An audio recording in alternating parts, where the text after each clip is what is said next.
How's it gaming? I'm Phil the Blanks and welcome back to Let's Play Super Empire Strikes Back. We are officially a Padawan. We are studying under the tutelage of Jedi Master Yoda.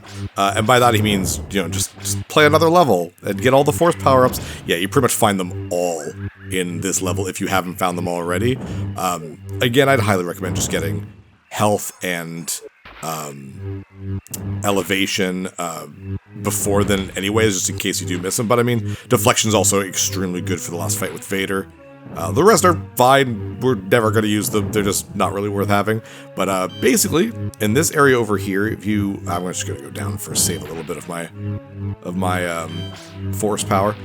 It's a little bit of an auto scroller, which is a little weird. It's a little creepy sea serpent thingy that we're on top of. But up here, you can find a lot of power-ups and that sort of thing. So if you don't have elevation, there it is. If you don't have cold freeze, there it is. Lightsaber. Invisible. It's like ant movement, too, which is a weird one. Health, which is the one. Definitely one I want. But yeah, there's a lot of them. I get it.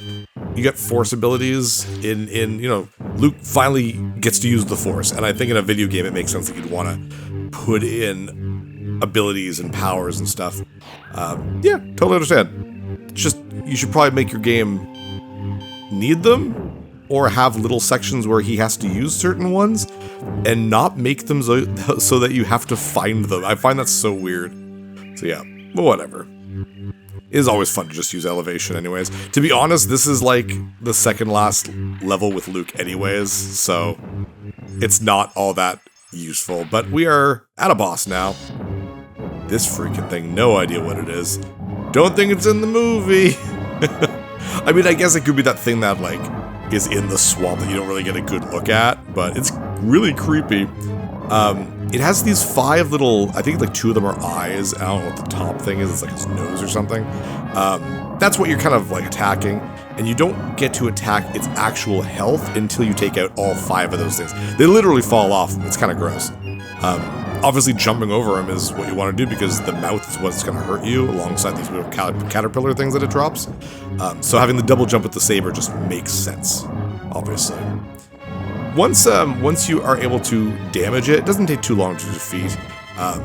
If you want to and you have really, really good blaster power-up, you can take them out that way too. Mind you, you can't really do much while you're double jumping over him, so depends if you want to do more damage fast with the blaster, or if you'd rather stay safe and damage him while you're avoiding stuff with the saber. But to get all the little pieces of his face though, it's better with the saber, because like, hitting the top thing with the gun would be so hard, so I ain't trying that. Ooh, well, there we go. Oh, I fall out. Oh, the nose falls out. Oh my god, that's gross. When little body parts fall off of the boss, it's always gross to me.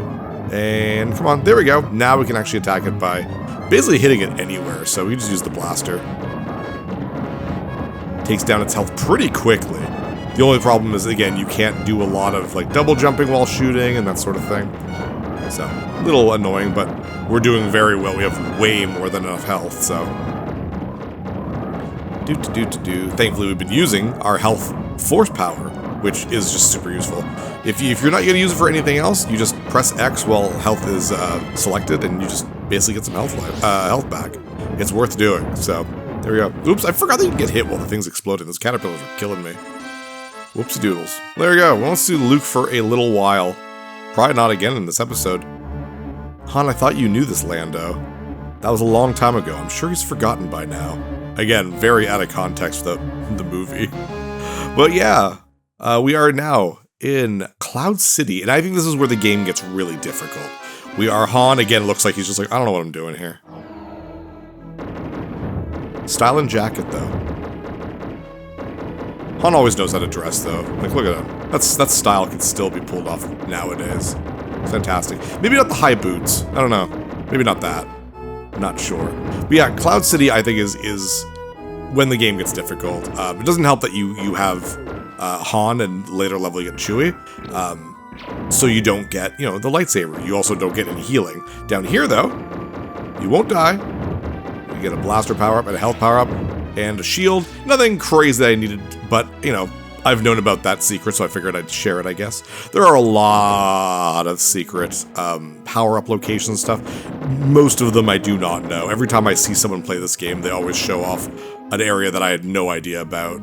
It's because I don't really explore a whole lot in this game. I find it's not very worthwhile. It's like, oh, you explored a thing that had a bunch of dangerous enemies. What's your reward? Your health back from dealing with those dangerous enemies. Like, thanks, I guess. Damn, ah, friggin' hell. Jeez. These doors will constantly open up, and various bounty hunters within the Star Wars universe will pour out of them. And they are actual bounty hunters, which is really, really cool. The only one I know is IG-88, which we haven't seen yet. He's the robot. He's like the stick robot. Everyone knows IG-88. He's fantastic. But like, that guy's an actual named character in Star Wars. I just don't know him. I like Star Wars, but man, do I not know the small little things about it that a lot of the fans do? Which I think is fair if you like all that stuff. Like, I mean, I know the weird names of forgotten Mario enemies. I'm not expecting everyone to know that, so. But man, I can see why people get into Star Wars as much as they do. It's crazy the amount of world building it has. I've read a couple of the books back when I was in high school that I really liked. I haven't read them in a long time. Now I'm mostly about fantasy more than I am about sci-fi, just in general, to be honest. I don't like this. Go away, everyone. Give me that. Thank you. Use this elevator. Just gonna avoid. Oh yeah, we might as well just keep going down. There we go. Much better. Get away from me. They look like the snow stormtroopers. Did the stormtroopers look like that in Cloud City? I don't remember. Oh no, an excuse to watch the movies again. Poor me. Again, another cool looking bounty hunter, which I'm pretty sure is a fully named and realized character in the actual Star Wars lore. Very, very cool. I do like that. Especially considering this is such an early game for like movie tie-ins to try to be like accurate. Like nowadays, I mean, you get a Star Wars game, it's like overseen by like Lucasfilm and that sort of thing, and nowadays Disney, of course. But back then it was like you could get a lot past these companies and be like, they're like, yeah, that's good enough, it's just a video game, who cares? But this one, they do a great job of you know, using the I don't know, like it's like they had access to a lot of information about the movies outside of just the movies themselves. Like back in the day, I'm used to you play a Mickey Mouse game and you look at Mickey Mouse for the NES. You know what I mean? Like that's the kind of stuff where it's like it doesn't have to be accurate to the source material at all. But this is good. I think that might be why they're remembered so fondly. It's just that the Super Star Wars games were just so accurate to the movie in all, you know, all things considered. They did, I think I mentioned this during my Super Star Wars Let's Play a long time ago, they did the same sort of treatment for Indiana Jones, but they only made it one game instead. I assume that means it's probably a very long game, but I should check it out one of these days. Obviously not for Star Wars Day, but, you know, for fun anyways. Love the Stormtrooper. Don't know why the thermal detonator does not hurt you, but I don't care. Jeez. Cloud City is dangerous. How are people supposed to walk around here? I guess they use the elevators and the doors. There's IG-88. I murdered him without even thinking about it. Which is what Han Solo would do.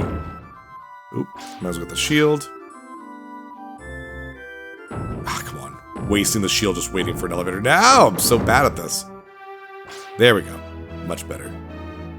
Plus the music. There's not a lot of music in the Super Star Wars games, but they're accurate to the movies. And again, that is important. Right? Like, that's important. Oh! Just hanging around, huh? Poor on. Oh, good. I'm like, am I soft locked? That would really suck. Not that it would have mattered. Dang. I am emulating this because I do not have Empire Strikes Back. And I would just... I have a save file in between each episode. I am so close to dead. Oh, boy. Thankfully, this boss is very, very, very easy. It'll be dead in one hit. Unless I die. Ooh, I need a little bit of health. A little bit of health, thank you. I need someone to drop a thermal detonator, which they usually do around here anyways. Almost always. You can kind of always count on it. There we go. No, come back here. Go, and just get to the boss. And... blow him up. Dead. The end. Hey, Lando. Oh, I did not mean to shoot you. I'm so sorry. I shot first. Han, something's wrong here. No one has seen or knows anything about C-3PO. He's been gone too long. So? He was annoying. Shut up. He probably got lost, Leia. Come on, Chewie, let's go find him. Do we get to play as Chewie? No, this is still a Han level, I think. No, it is a Chewie level. There's Chewie. Huzzah! Chewie's pretty much just a big version of Han, except he's got a spin attack. You see he has a little bar up there that says spin. It's a very powerful attack. And does a really good amount of damage. And you power up your spin bar really quickly automatically, so feel free to use it a lot. The only problem is if it ever depletes, it needs to be completely filled up before you're allowed to use it again. So just kind of keep that in mind. This is kind of a weird little level. This level actually reminds me a lot of Star Wars, Super Star Wars 1. I forget which level. I think it was the, not the Mos Eisley level. The Sandcrawler was inside the Sandcrawler? No, wait for me. Jeez, I have two IG-88s. IG-88 and his older brother, IG-89? Or would that be his younger brother? That'd be his younger brother, I guess, yeah. There we go, full life at least. Yeah, no, I like this level a lot.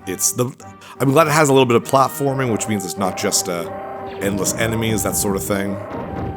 Has a fun boss, I actually kind of enjoy. Which is weird because I find the bosses in this game can be very frustrating. These purple orb dudes suck.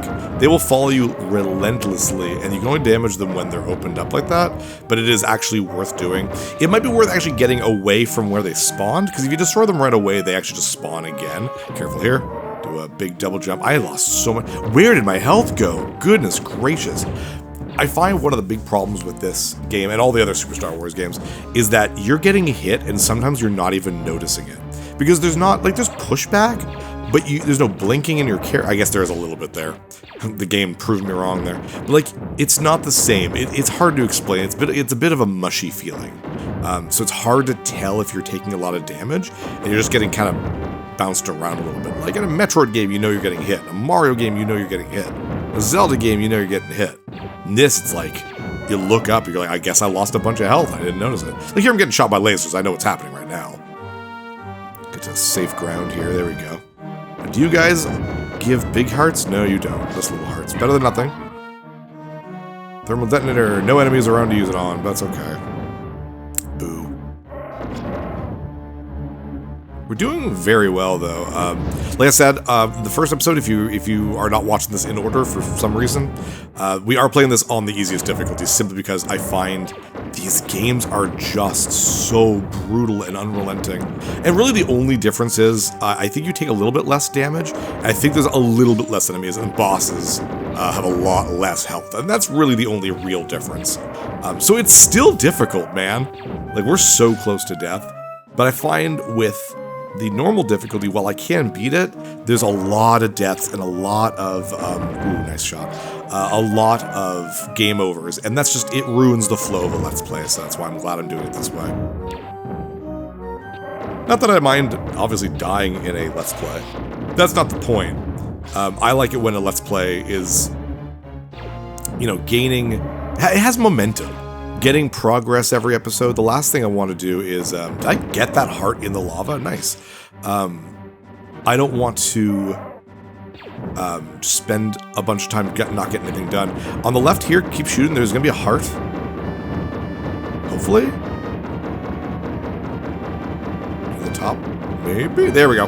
Grab that. Jump back on. Good. I kind of need it. I was doing quite badly. I'm surprised I recovered so well. But yeah, I don't want a Let's Play to be me just constantly playing the same areas over and over and over again. Anyways, here we go. We got this weird, not garbage compactor, but it's like a, I don't know what it is. But first I want to get these purple things out of the way. Damn. Wow, I lost all that left I gotten. This is an easy boss though. Kind of enjoy it. It has 3 like ports, like exhaust ports on it. You need to destroy those first before you can kind of do any damage. But for the most part, if you stay on the right, he's going to have trouble hitting you. There's 1. There's 2. And I don't know if the third one's already gone. No, it's not. Oh, it is, I guess. Can I hit you now? Yeah, now I can hit him. And yeah, just kind of stay over here a little bit, then just jump back and forth between these two these two little platforms, and you're pretty good. There we go, he's a little bit dead. And now his last little form, little Dr. Wily capsule, little Robotnik, there we go. Yeah, that's a fun boss, I like that one. And there's C-3PO, I'm glad you're okay.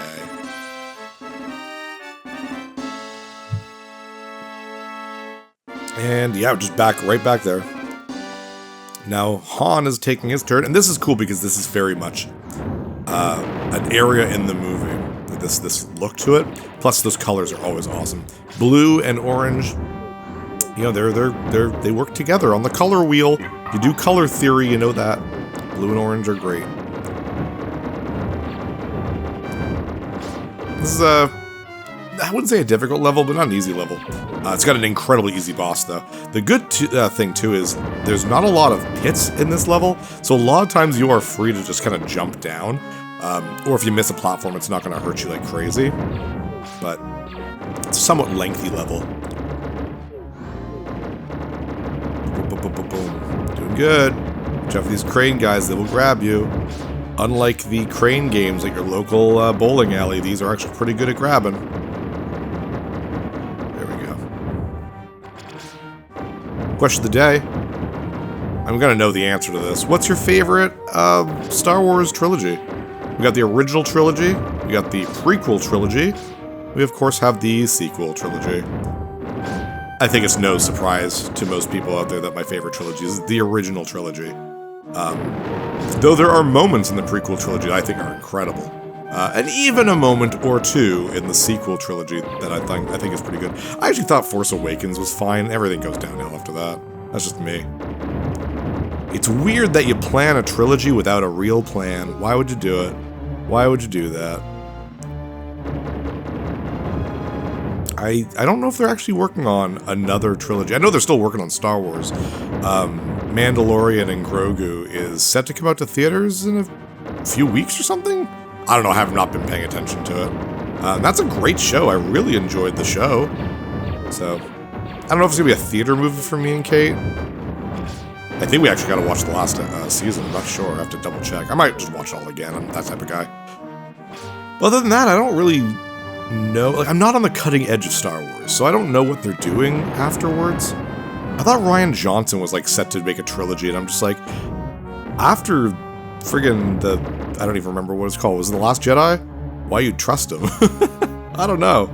I like Rian Johnson. I think he made the Knives Out movies. Those are fantastic. So the guy clearly make movies. Careful of these things, they will freeze you. Carbonite kind of thing, so you can blow them up while you're on the elevator there. I just don't like what he did with Star Wars. Except for that one scene where the ship flies into the other ship. That visually was incredible. Other than that, it's a boring movie, man. But yeah, I don't know what's next. But I am interested. I'm not as interested in a lot of the side stuff. That's the big problem. It's like, Kate and I for a while were trying to keep up with all the MCU and the Star Wars things. And it's like, really difficult. We finally got through just about most of Rebels, the old CG animated show, which was very good. It's just, you need to know a lot to kind of keep watching it. Like, I still haven't watched Ahsoka. I haven't watched Acolyte. I haven't even seen friggin' damn it, I'm not paying attention to the clause. Andor, which I heard was amazing. I do want to sit down and watch it, because Rogue One is like my third favorite Star Wars movie. I really enjoy it. So, I don't know. I'm just chit-chatting here. It's the kind of game where it's just like, you just kind of move forward, boom, boom, boom. It's not like Contra, where you really gotta pay attention and avoid things.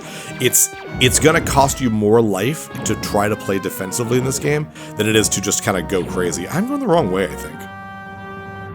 Yeah, just keep going left. I don't know why, I thought there was something up there. Get little Darth Vader head for 2 times point bonus. Something I truly care about, I guess. I don't know. I think you can kind of keep getting more. It's like a 2 times right now, but if you get another one very soon, it's like 4 times. I think. Remember that from Super Star Wars. Ow! Grenade out of nowhere. Damn. Do not get pushed. Come here. Good. Yeah, see, just run right through them. Here, I think if I fall, I'm fine. Though I'd rather not fall. Ah, ooh. See? No pits, thankfully. Get rid of these guys. Oh, see what I mean? They respawn right away if you're in an area where they can appear. So bringing them over here is probably the best idea. Maybe over here? There we go. No respawn. Go away. Ooh, we're the boss. So this is the, like the cryogenic freezing machine? I don't know. But it's the thing in the movie that freezes Hoth at the end of Empire Strikes Back. So what does he do in the game instead? He shoots the crap out of it. Now, will that change the story? Does that mean Han Solo doesn't get trapped in carbonite? No, of course he still gets trapped in carbonite. It's the story, man. All right, that's gonna be it for today. I think we're actually gonna beat it next episode. So 4 episodes, pretty good. Means this is definitely not a quickie. I'm glad I made the decision. It's definitely over an hour. This carbon freezing facility is crude, but it suits our needs. The test on Solo proves it. He is still alive, encased in carbonite and in perfect hibernation. Solo is all yours, Bounty Hunter. You may take him to Jabba the Hutt. Oh no! Prepare the chamber for our new arrival, Luke Skywalker. Well, that's it for Han Solo. But with that, oh, there's Chewie's all sad. I'm Phil the Blanks. See you next level. Hey, thanks for watching. If you liked this episode, click that subscribe button and hit the bell icon to know when the next episode is up. If you want to support my channel, share some videos with some friends and consider supporting me on Patreon.